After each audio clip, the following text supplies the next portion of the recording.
Few places in human history represent cruelty and suffering as starkly as Auschwitz concentration camp. Behind barbed wire fences and watchtowers, millions of people were forced into a system designed to strip away dignity, identity, and hope. What happened inside these walls was not only a tragedy of war, it was a calculated system of oppression and brutality. Today, we step inside the grim reality of life within Auschwitz, exploring the conditions, the suffering, and the resilience of those who endured one of the darkest chapters of the Holocaust. When prisoners first arrived at Auschwitz concentration camp, their journey often began with long train transports across occupied Europe. Packed tightly inside freight cars with little air, water, or food, thousands of men, women, and children were transported for days at a time. By the time the trains stopped at the camp's railway platform, many prisoners were already weak, sick, or terrified. The arrival itself was chaotic and frightening. Armed guards shouted orders as prisoners were forced out of the rail cars and lined up under bright lights. Within minutes, they were subjected to selections that determined their immediate fate. Some were sent toward forced labor, while others were separated from families and taken away, often without explanation. For those selected for labor, the next stage was the stripping away of identity. Personal belongings were confiscated. Hair was shaved. Prisoners were given numbers and uniforms that erased their former lives. From that moment onward, many were known only by the numbers assigned to them. Life inside the camp was built around strict control and exhausting labor. Prisoners worked long hours in harsh conditions, often with very little food or rest. The daily routine included roll calls that could last for hours in freezing winters or scorching summers. Weakness or illness could bring severe punishment. Living conditions were extremely harsh. Barracks were overcrowded, sanitation was minimal, and disease spread quickly among prisoners who were already weakened by hunger and exhaustion. Many struggled simply to survive each passing day. Yet even within this brutal environment, stories of resilience and solidarity emerged. Some prisoners secretly helped one another by sharing food, offering medical assistance when possible, or providing emotional support. Small acts of kindness became powerful forms of resistance against a system designed to destroy hope. The reality of Auschwitz reminds us that behind every statistic were real people. Families, children, workers, artists, and teachers, whose lives were shattered by hatred and war. Understanding their suffering is essential to ensuring that such atrocities are never forgotten. Life inside Auschwitz concentration camp quickly became a relentless struggle for survival. After the initial arrival process, prisoners were forced into a daily routine that was designed to exhaust both the body and the mind. Before sunrise each morning, prisoners were ordered out of their barracks for roll call. These assemblies could last for hours regardless of the weather. During winter, freezing winds cut through the thin uniforms many prisoners wore. In summer, the heat beat down mercilessly on thousands of exhausted people standing in long rows. Guards counted and recounted the prisoners repeatedly. If the numbers did not match, everyone was forced to remain standing until the error was corrected. Weakness, collapse, or even slight movements could lead to harsh punishment. After roll call, prisoners were marched to their assigned labor sites. Some worked on construction projects inside the camp. Others were sent to nearby factories where they were forced to produce materials that supported the German war effort during World War II. The work was physically demanding and often dangerous. Food rations were extremely limited. A typical day's meal might consist of a small portion of bread, a thin soup, and occasionally a small amount of margarine or vegetables. For prisoners performing heavy labor, this food was far from enough to maintain strength. Hunger became a constant companion. Many prisoners spoke later about how thoughts of food dominated their minds. Conversations in the barracks often revolved around memories of meals from their former lives. For some, these memories were the only comfort left. The living conditions inside the barracks made survival even more difficult. Dozens of prisoners slept in cramped wooden bunks stacked several levels high. The air inside the buildings was often damp and foul, and basic sanitation was nearly non-existent. Illness spread easily in such conditions. Diseases such as typhus became common within the camp. With little medical care available, even minor infections could quickly become life-threatening. Yet even in such desperate circumstances, prisoners found ways to support one another. Those who had slightly better positions, such as clerks or kitchen workers, sometimes risked punishment to help others survive. A small extra piece of bread or a whispered warning could mean the difference between life and death. These small acts of solidarity created fragile bonds between prisoners. In a place designed to destroy individuality and humanity, the willingness to help another person became one of the strongest forms of resistance. But the system within Auschwitz was vast and complex. Beyond the daily routine of labor and survival, there were deeper layers of control and fear that shaped every moment of life inside the camp, realities that would leave lasting scars on those who endured them. If you want, I can continue with part 3, where we explore how prisoners navigated fear, control, and the constant uncertainty that defined life inside Auschwitz. Inside Auschwitz concentration camp, fear was not only present during moments of punishment or violence. It existed constantly, shaping the way prisoners thought, spoke, and even moved. Every day carried uncertainty. Prisoners never knew when guards might conduct sudden inspections or selections. At any moment, individuals could be removed from their work units, separated from friends, or transferred to another part of the camp without explanation. This unpredictability created a climate of constant anxiety. Silence often became a form of survival. Many prisoners avoided drawing attention to themselves, speaking quietly and keeping their heads down during labor or roll calls.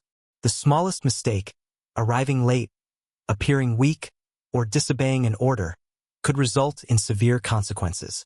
The camp system also relied on layers of authority among prisoners themselves. Certain inmates were assigned positions that gave them limited authority over others. These roles sometimes included overseeing work groups or helping enforce camp regulations. While some individuals used these positions to help fellow prisoners whenever possible, others were forced to follow strict orders from the guards. This structure created complicated relationships inside the camp. Trust could be difficult when survival often depended on difficult choices. Yet despite these pressures, bonds still formed between prisoners who shared food, advice, or encouragement during the hardest moments. For many people inside the camp, memory became one of the few forms of escape. Prisoners quietly recalled the lives they had once lived before their imprisonment. Families, homes, professions, and traditions. These memories served as reminders that they were more than the numbers assigned to them. At times, prisoners found ways to preserve fragments of culture and identity. Some whispered prayers together at night.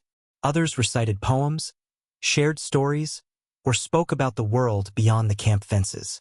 These moments were brief and fragile, but they allowed prisoners to hold on to a sense of humanity. The psychological strain, however, was immense. Living under constant surveillance and threat meant that every day required enormous mental strength. Many prisoners later described how time inside the camp felt distorted, days blending into one another, with survival becoming the only focus. Yet within this environment, resilience continued to appear in unexpected ways. Acts of kindness, quiet solidarity, and determination helped many prisoners endure circumstances designed to break the human spirit. Even the simple act of encouraging another person could restore a small measure of hope. These hidden moments of resistance remind us that even in the darkest conditions, the will to survive and to support others can endure. And as the war outside the camp continued to unfold during World War II, events beyond the fences of Auschwitz slowly began to influence the fate of those trapped within its walls. Inside Auschwitz concentration camp, the relentless pressure on prisoners extended beyond physical labor. Psychological control became one of the most powerful tools the camp system employed. Fear, uncertainty, and dehumanization were constant companions, shaping every thought and action. Even small routines became instruments of control. Roll calls could last for hours, sometimes in extreme weather, while guards scrutinized prisoners for the slightest sign of weakness or disobedience. Any delay, mistake, or perceived defiance could provoke punishment, sometimes public, sometimes private, reinforcing that survival depended on constant vigilance. Life inside the camp blurred the line between routine and terror.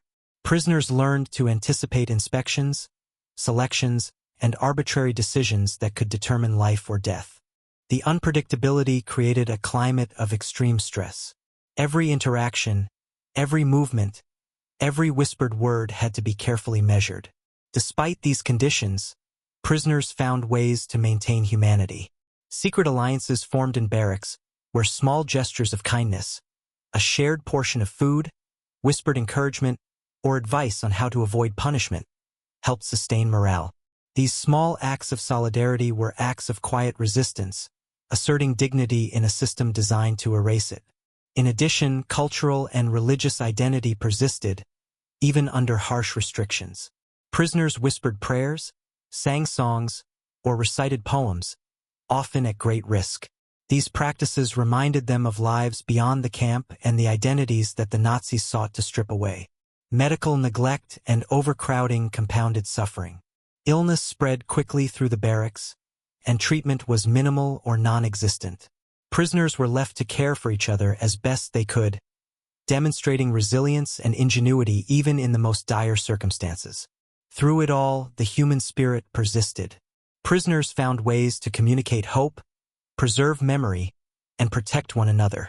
These moments, though small and often undocumented in official records, were vital lifelines in an environment designed to crush them.